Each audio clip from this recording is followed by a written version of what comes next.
Hey. So, in this video, we're going to learn about estimating a sum. With estimating a sum, we're going to be recalling a lot of information that we used from integral calculus about approximations and errors, and a lot of that is going to come back in this idea of, in series, we've learned about how to find if a series converges or if a series diverges. There's a lot of different kinds of series that we learned about that with. We have a geometric series, we have p-series, we've had the comparison test, we've had limit comparison tests, but not all of these are as definitive as the geometric series was. Geometric series, we were actually able to get an exact value for what the series converged to, whereas the p-series, the comparison tests, and the limit comparison tests, and other tests, they will just tell you whether a series converges, whether it diverges, or maybe it won't tell you anything at all. So if you still want to know if your series converges and then want to know actually what it converges to, then estimations are really good for that. There's one huge relationship that we want to use as a driving force here, and that's this relationship right here. When we are looking for an exact value, we can find that exact value with an approximation, but when we approximate, we have some sort of an error that we approximate that with.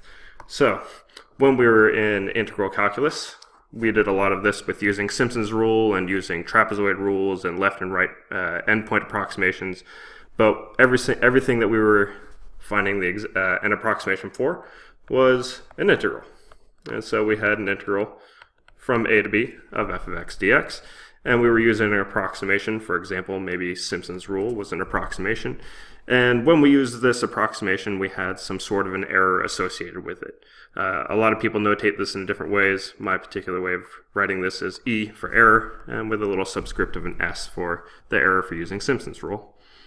This is the relationship that we had with definite integrals, but we aren't dealing with definite integrals anymore. We are dealing with sums. And so in our particular case, we are looking at these relationships. When we have a sum, that's the exact value, we can approximate that sum with a partial sum, and we get some sort of an associated error with that, and we are going to call that the remainder. So I just want to remind you, when we're finding a sum, we have S, that's what we called for our sum. When we have a convergent series, this is what our sum converges to. This is equal to some sort of an approximation, and our approximation was, well, we add up a1, and then a2, and then a3, and then a4, and we just keep going. But when we have this sum, we have some sort of an approximation that we can make. For example, if we were going to find s sub 3, that would be adding up a sub 1 plus a sub 2 plus a sub 3, and we can notate that with s sub 3. If we wanted, we could use this as an approximation for our sum, but when we have that, we're going to have some sort of an associated error. In our case, our error is going to be called the remainder. The remainder, in this case, will be all of the terms that we didn't actually add, because that's what's left over, and we can usually call that r sub 3. So here's going to be our formal definition. Right here. The remainder of an approximation of a sum is r sub n, which is equal to s minus s sub n.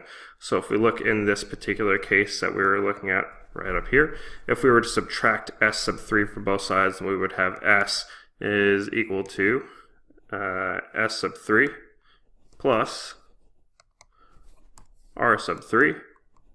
And then if we subtract s sub 3 from both sides, then we would end up getting s minus s sub 3. That's what r sub 3 is equal to. Now if we just replace these 3's with, say, a 4 or a 5 or an n in our case, then we get our definition right here. What we're left with when we subtract off all of these terms is we are left with a sub n plus 1 plus a sub n plus 2 plus a sub n plus 3, etc. For our particular example up here, we were left with a sub 4 plus a sub 5 plus a sub 6, etc. So when we use an approximation to actually find some sort of, to try to estimate some sort of a value, in this case we're trying to estimate the sum, and we're trying to use an approximation of a partial sum. Whenever we use some sort of an approximation, we want to know how good is our approximation? And in our particular case, the way that we're going to study how good our approximation is, we're going to be studying the remainder. We want to make our remainder as small as possible. The smaller our remainder will be, the better our partial sum will be. So depending on the type of approximation strategy that we're going to be using, we might actually get some sort of a different kind of a control on our remainder. In today's video, we're going to be looking at a particular sort of way to limit the remainder with using the integral test. But when we move into other sorts of series tests, we will be using different sorts of strategies and maybe some different sorts of remainder controls. In this case, we're going to be using the integral test, as I mentioned. We're going to be trying to find some sort of an approximation, but we want to know exactly how good our approximation is. It turns out, when we look at these two different graphs, we are going to be breaking this down and try to see what does the remainder have to do with some sort of an integral. So in using the integral test, there were a couple of assumptions that we had to make with our function f. In our case, we wanted to make sure that f was positive, f was continuous, and f was decreasing, not necessarily everywhere, but on some sort of interval from n all the way to infinity. So let's take a look at this graph first, because we are assuming that we have some sort of rectangle approximation here, just like we did with the integral test, but we don't have any sort of label on our graph. And that's because we actually want to put our label in right now. Let's say that we start here at n. And this is, there's a whole bunch of stuff going on to the left of this, stuff over here that was estimated using s sub n. But again, we're trying to control our remainder. We are trying to control what happens with a sub n plus 1, plus a sub n plus 2, plus a sub n plus 3, etc. So in this course, we're looking at our independent axis having evenly spaced plus 1 every single time. So we have n plus 1, we have an n plus 2, we have an n plus 3, etc. And so if we're looking at the area of this first rectangle right here, then what we're trying to find is a width times a height. Our width is 1, as it has been, and our height in this case is going to be a sub n plus 1. Our second rectangle, we're finding our height from n plus 2, so our second rectangle is going to have a height of a sub n plus 2. Our third rectangle will have a height of a sub n plus 3, and this should all look pretty familiar because this is the exact same sort of argument that we made with the integral test. When we add up all of these rectangles, and again, we are continuing on to infinity here, we are going to be getting r sub n, because that is a sub n plus 1 plus a sub n plus 2, etc. Now, the big thing to notice here is that our r sub n value is entirely beneath the curve. If we look, we have some extra space here, some extra space here, we have some extra space here, we have some extra space here. So again, because this is having to do with the integral tests, it should be very reminiscent of the integral test. We should notice that r sub n is completely underneath the definite integral, or an improper integral, of our curve from some value to infinity. In this case, we started at n. So r sub n is less than or equal to an integral from n to infinity of f of x dx. Now that's just on one side, and let's shift our focus over to this graph. These graphs should look pretty similar, but if we kind of hack off this first rectangle, actually, instead of hacking off, let's consider just shifting all these rectangles. If we were to take all of these rectangles and shift them 1 unit to the right, then we would end up with this picture here. And so if we're shifting everything 1 to the right, then we no longer have a rectangle here at n. But we do have a rectangle between n plus 1 and n plus 2. We have a rectangle between n plus 2 and n plus 3, and n plus 4, and n plus 5. And again, remember this graph continues indefinitely all the way to infinity, so we notate that with some dot dot dots. Now if we again consider all of the heights of these rectangles, then this rectangle, we're drawing its height from n plus 1. So this first rectangle has a height of a sub n plus 1, a width of 1, and so its area is a sub n plus 1. The second rectangle will have an area of a sub n plus 2. Third rectangle will have an area of a sub n plus 3, etc. And so now we have the exact same quantity when we're looking at adding up all these rectangles. These rectangles should add up to give you what r sub n is. But in this case, we don't have a rectangle sitting underneath the curve. If we're considering our definite integral, then this time we actually, improper integral. Actually, this time everything's above the curve, so we have some extra area. R sub n contains more area than what's underneath the curve. All this red stuff is extra. So in this case, our remainder, r sub n, is not going to be less than or equal to an integral. It should be greater than or equal to an integral. It's going to be an integral of f of x dx. That's going to go all the way to infinity. But this time, our integral doesn't start at n. It actually starts here at n plus 1. And so our bounds here at the bottom are n plus 1. If we take both of these together, we now see that r sub n is less than or equal to an integral from n to infinity, but r sub n at the same time is greater than or equal to an integral from n plus 1 to infinity. So we arrive at our result right here, that if we look at an integral on the left from n plus 1 to infinity, that's actually going to be less than or equal to r sub n, which is the same as adding up a sub n plus 1 all the way through to the rest of those terms, but that's actually less than or equal to an integral from n to infinity.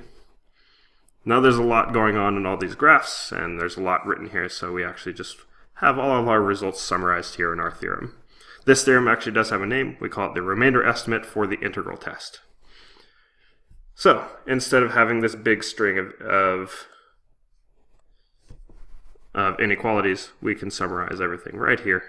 The integral from n plus 1 to infinity of f of x dx is less than or equal to our remainder when using n or s sub n as an approximation, which is less than or equal to an integral from n to infinity of f of x dx. Now it's kind of interesting to note here, but we want to pay special attention to our limits. Our limits seem kind of counterintuitive in this case. The greater limit is on the left, and it's actually a smaller value. The smaller limit is on the right. It's actually a greater value, but hopefully from these pictures we see some sort of a justification as to why that might be. One last thing that I want to make sure to point out is, remember that this is all using the integral test. If we are justifying all of our results using the integral test, we need to make sure that we do have a function that is continuous, it is positive, and it is decreasing on the interval from n to infinity. If you don't have one of these particular cases, then we actually can't use this particular justification. So let's take all of this stuff and let's try this out on an example. So let's say we have this series summing from 1 to infinity of 1 over n to the 4th power. This is a p-series. Using our p-series test, we have that p is equal to 4, which is greater than 1, which means that this series does converge. What it converges to, we have no idea, but let's say that that value is s.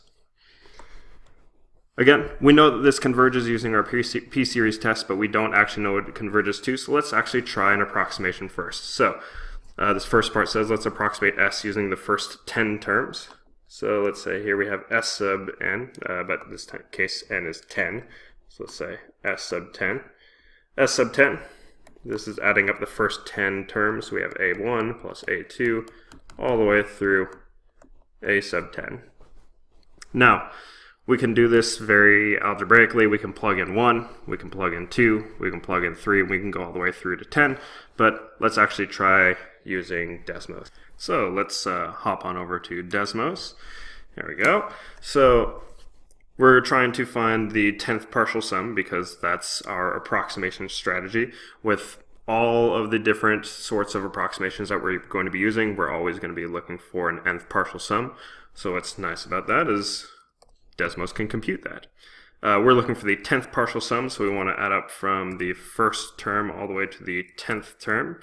And in this case, we want to remind ourselves what we're adding up. We're adding up 1 over n to the 4th. So we're going to have a 1 over n to the 4th. And it looks like our partial sum, 10th partial sum, is going to be 1.082. So let's just write this in here. This is about 1.082. Now, depending on the sort of accuracy you actually want, which is something we're going to talk about in a moment, we're going to need more or less decimal places. I know personally I don't like to approximate at all, but in this case I get tired of writing out a whole bunch of digits, but I should demonstrate a little bit more. We see 1.082. There's a lot of decimal places here, so we're going to go ahead and just kind of split screen this. So we have both of these at the same time. 1.082, we have 0, 3, 6, 5, 8, 3, and I think this, at least right now, gets the point across. So, let's actually move on to the next part. Alright, so now we actually want to estimate the error using this approximation. Now, there's actually a whole bunch of ways to do this, but the main thing to keep in mind is that we actually have our remainder estimate for the integral test theorem. So, our remainder estimate says that our remainder is going to be somewhere between an integral from n to infinity and an integral from n plus 1 to infinity of our continuous positive decreasing function. So in this case, our continuous positive decreasing function is going to be the function that's associated with our summand, 1 over n to the 4th. So we're actually going to be looking at integrating from n plus 1 to infinity. F of x, in this case, that's going to be 1 over x to the 4th integral dx. We want to remember that this is less than or equal to r sub n, which is less than or equal to an integral from n to infinity of 1 over x to the 4th dx. Now in this case, we aren't going from n to infinity or n plus 1 to infinity, and we're not using r sub n, but we use 10 terms. So we actually want to replace all of these n's with a 10.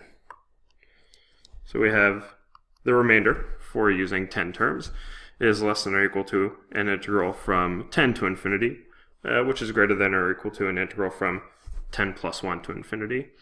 So if we're going to try to estimate our error, then we're going to have to compute a couple of integrals. So let's do that here. First of all, we have an integral from 11 to infinity of 1 over x to the 4th dx. Now this is an improper integral, so we do need to make sure that we include our dummy variable. For this case, I'm going to let our dummy variable be t. We have a limit as t goes to infinity of the integral from 11 to t of 1 over x to the 4th dx. Alright, now this place we want to actually integrate. So we have our limit as t approaches infinity. And just as a reminder, if you want to integrate something like this, you probably want to view 1 over x to the 4th as x to the negative 4, use our power rule, add 1 to the exponent to get x to the negative 3 over negative 3, and that should simplify down to negative 1 over 3x cubed. This is the fundamental theorem of calculus part 2, so don't forget our limits of integration. They become our evaluations here from t to 11 to t. We plug those values in, and we get a limit as t approaches infinity of negative 1 over 3t cubed minus a negative, so we get plus 1 over 3 times 11 cubed. At this point, we want to actually evaluate our limit since we're done evaluating our integral. 1 over 3 times t to t cubed. As t approaches infinity, this should turn into big 0, and what we should be left with is a limit of a constant, which should end up just being that constant, and we end up with a nice result of 1 over 3 times 11 cubed. Now we are looking for decimals up here. Everything that we've been dealing with has been in decimals. This is a beautiful exact value, but let's go ahead and find some sort of a decimal value for 1 over 3 times 11 cubed. So I go back to Desmos. Let's say we have 1 over 3 times 11 cubed. And Desmos tells me that this is 0.000250, a lot of extra stuff. Let's actually get this into here. Let's go with red for this one. This integral we found to be about 0.000250, etc. Now, we're not quite sure how good our approximation is. This may not actually be enough decimal values, especially if we come over here and we find that this integral also has those same 7 first digits. We might actually need some more digits. In this case, I'm going to leave our computation here in Desmos in case we need some more decimal values, but let's see how many we actually need. In order to do that, we'll have to compute this other integral. So, notice that our integral looks very, very, very similar to the integral that we just computed. The only difference is instead of an 11 for a lower limit of integration, we have a 10 for a lower limit of integration. We have an integral from 10 to infinity of 1 over x to the 4th dx. And if we follow the exact same procedure as we've just done, the only thing that's going to change is that all of those 11s are actually going to be 10s. And so we should end up with a result of 1 over 3 times 10 cubed. This one's a little bit easier to evaluate. 10 cubed is 1,000, and so this should be 1 over 3,000. Again, this is a really, really nice result, but because we're dealing with decimals, it's kind of hard to compare fractions and decimals, and so let's go ahead and find a decimal approximation for 1 over 3,000. We again look to Desmos, and in Desmos we get 1 over 3,000, and it comes out that we get 0.000 and then a whole bunch of 3's. This particular right side should be 0.000, endless 3's. We can write this with this overline, but because I have an approximation on the left side, let's just go ahead and get the same number of decimals, or a comparable number of decimals. Where to go? My ... And we have our left and right bounds for our remainder. Just to actually summarize all of this together, we do have that 0.0002504 ... is less than or equal to the remainder. We used s sub 10 to approximate, so this is the remainder in using s sub 10, hence the subscript of a 10. On the right side, or of an upper bound of 0.0003333, etc. Turns out this does look like a pretty decent number of decimal places to go with. Now, we didn't really specify exactly how to approximate the error or how to estimate the error in using this approximation, so it's kind of up to you. If you would like, you can just use this lower bound as an approximation for your error. You can just use this upper bound as an approximation for your error, but if you want to get a pretty good approximation, it's usually best to just average these two values out. We have both of these values open in Desmos, so let's go ahead and take these two values and add them together. We have 1 over 3 times 11 cubed. We want to add that to 1 over 3,000. We want to average these two. So let's take the sum of these two, cut it in half, and it looks like there's our average. We can say that r sub 10 is about 0.000291 we'll just say 9. This seems like a pretty good estimate for our remainder. But how good is this approximation really?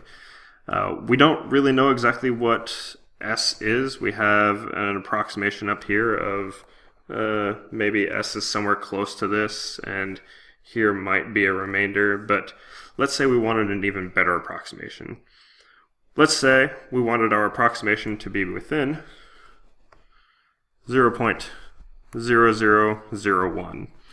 Now the remainder that we got is bigger than that, so the approximation that we found was not quite sufficient to ensure that our sum is accurate within 0.0001, but we do have a pretty good approximation. But if we wanted to go even better, then we're going to need to use more than just the 10th partial sum. We're going to need to maybe use the 20th or 30th or 45th partial sum. What we're trying to determine in this case is exactly how many terms are required to actually get within 0.001. In this case, we aren't looking for what s sub 10 or s sub 20 or s sub whatever is equal to. We want to figure out what value of n is actually required to make sure that our approximation is really, really, really good. Alright, so in order to determine exactly what value of n we're going to be looking for, we're going to go back to our remainder estimate for the integral test. But we actually don't need the entire string of nested inequalities. We're actually just looking for this right side. So if our remainder is smaller than some particular value, then what we should be able to determine is that we can actually figure out what n might have to be. We're again, in this case, solving for n. So in this case, what we actually have here is a value for our remainder. Now, since we know that r sub n is less than or equal to an integral from n to infinity of f of x dx, we are saying that we want our remainder to be around this value. So we're going to replace our remainder with 0.0001. And we want our remainder now to be bounded by this integral, an integral from n to infinity of 1 over x cubed dx. X to the fourth, sorry about that.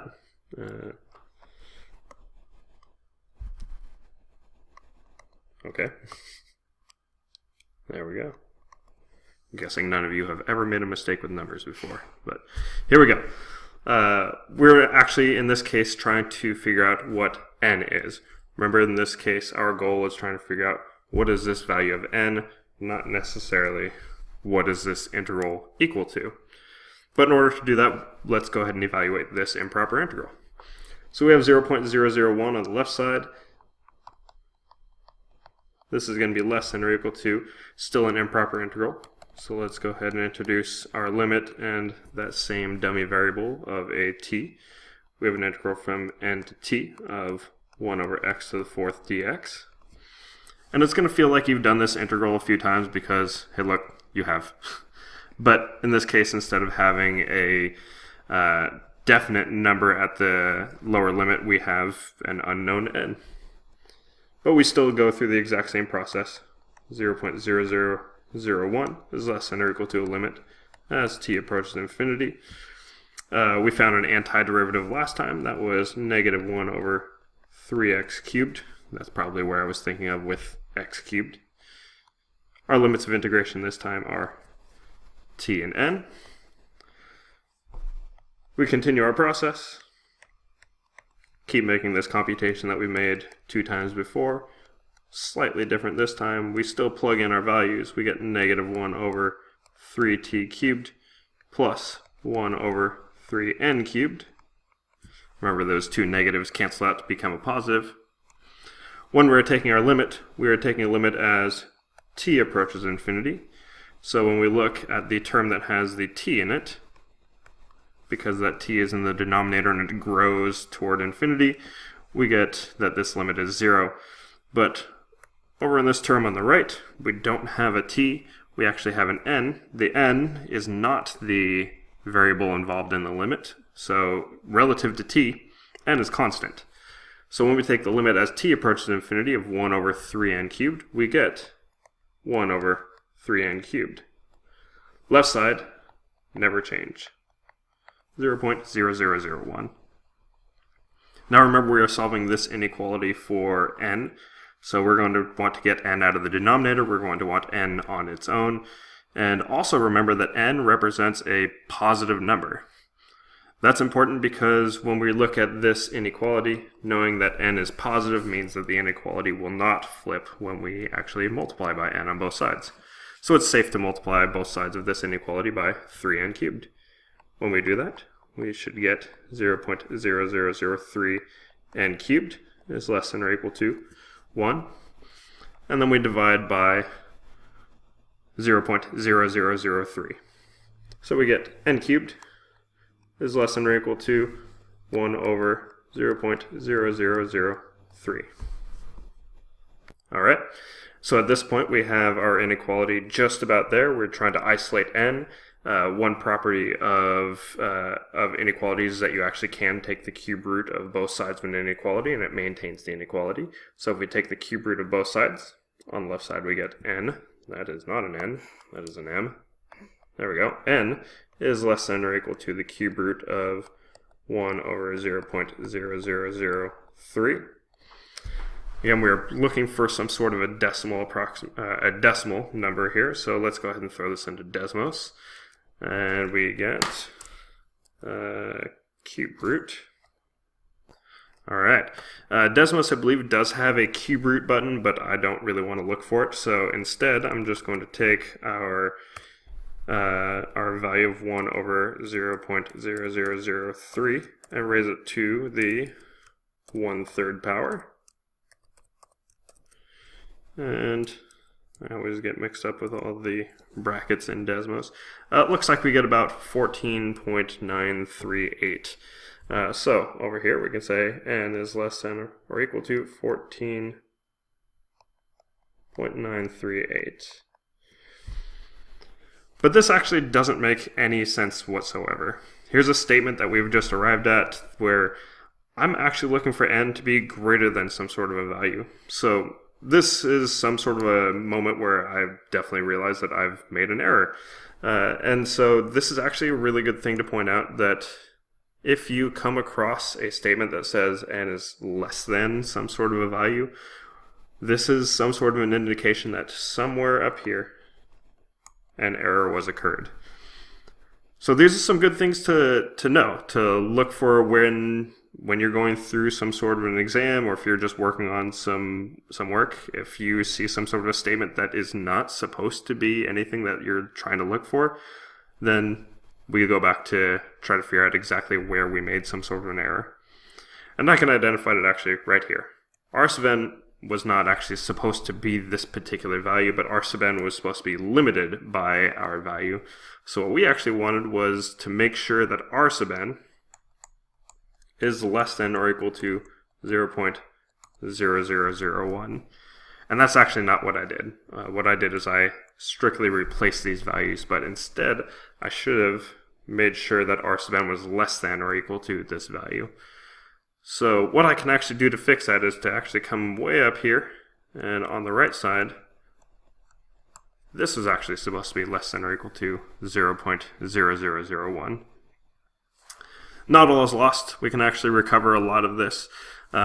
What's going to happen is that we are still going to be evaluating this particular integral in the exact same way that we did in all of these steps, but instead of it being greater than or equal to 0.001, we actually want to ensure that it is less than 0.0001. So I'm going to come over here and I'm going to kind of recover everything that we'd done on this side.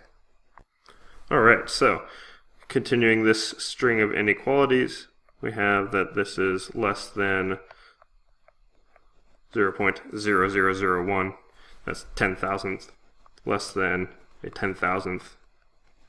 I'm actually going to put this 1 over 3n cubed a little bit closer to this side, so that is less than or equal to 1/10,000th. We continue our work in the exact same way, and what we should actually end up with in this case is n is greater than or equal to 14.938... ... This is actually a conclusion that does make sense. So this is actually something that we are looking for. Now, when we're going to actually answer this question or consider how many terms are actually required to ensure that the sum is accurate within 1/10,000th, we can technically say n has to be at least 14.938, etc., but n can't ever be 14.938, etc. N, for the purposes of a sum, has to be some sort of a positive integer value, or what we've seen lately is a positive integer value. So we're looking for an integer value. The integer that it has to be at least must be the next largest integer, which would be 15. So n must be at least 15.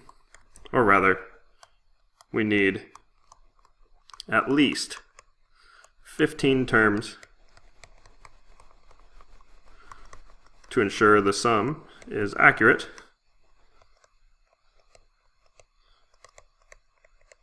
within 1/10,000th.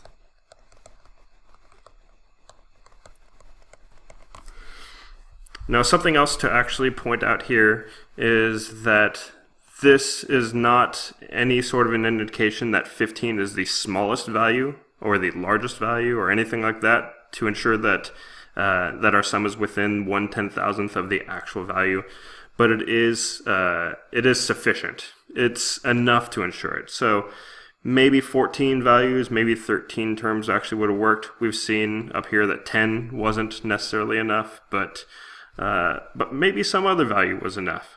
But what we have shown is that if we do use 15 terms, then we will actually be accurate within 1/10,000th of the actual sum, which is kind of cool considering we still don't actually know what the true value of our sum is. Alright, so there's only one part left of this, and that is to actually use Desmos to find this exact same thing that we just found.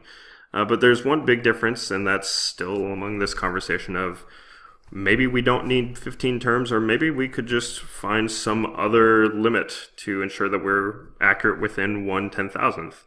So accurate within 1/10,000th, that really indicates that we want to make sure that the first 4 decimal places are actually pretty fixed, that they're where we want them to be. So instead of going through the exact same process, we typically call this an algebraic process, because we did a lot of algebra and calculus. We showed a whole bunch of work. We went through this hard, rigorous math, but instead we have technology. So let's try Desmos from this. There's a lot going on here at Desmos, so I'm going to go ahead and just refresh this screen. Yes, I want to reload this. So let's try this again. We're looking at a sum. We want to make sure that the original sum that we were looking at was within the right number of digits. We are going to be looking at nth partial sums, so let's change this n to an I. We still want to sum from 1 to n. And what are we summing? Oh, where'd it go?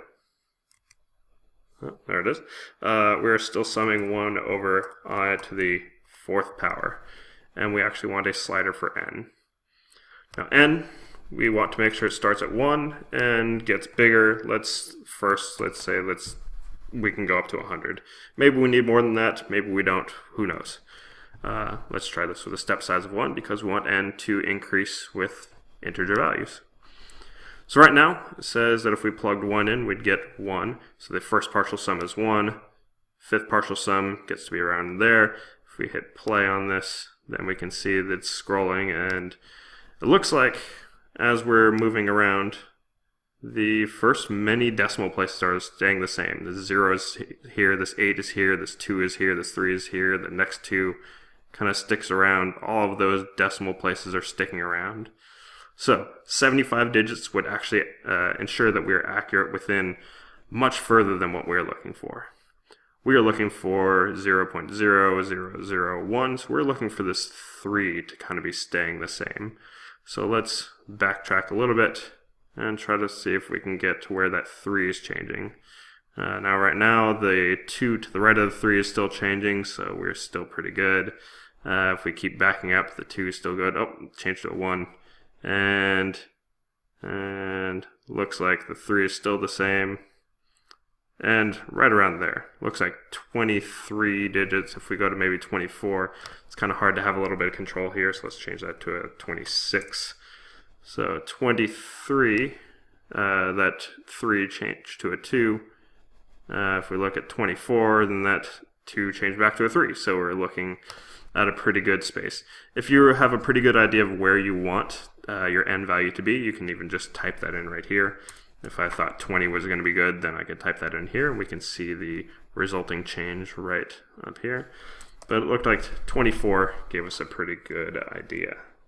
Now again, I want to point out that this value of 24, it's sufficient, but it's very, very loose. It's based on us just eyeballing it. So if we want to get even better, now again, we don't know the actual sum. We can actually find some value that we know is pretty close. So let's find another sum. Let's go, as I goes from 1 to say 100, or even if we want to be safe, 1,000.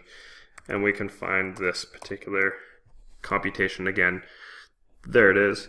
If we call our approximation, let's say A for approximation, and we subtract this value, which we're going to put in place of our approximation of our true value, and we find that here's a pretty good amount for our remainder. Remember that the definition of remainder is that we are taking our true value of s and we are subtracting our approximation.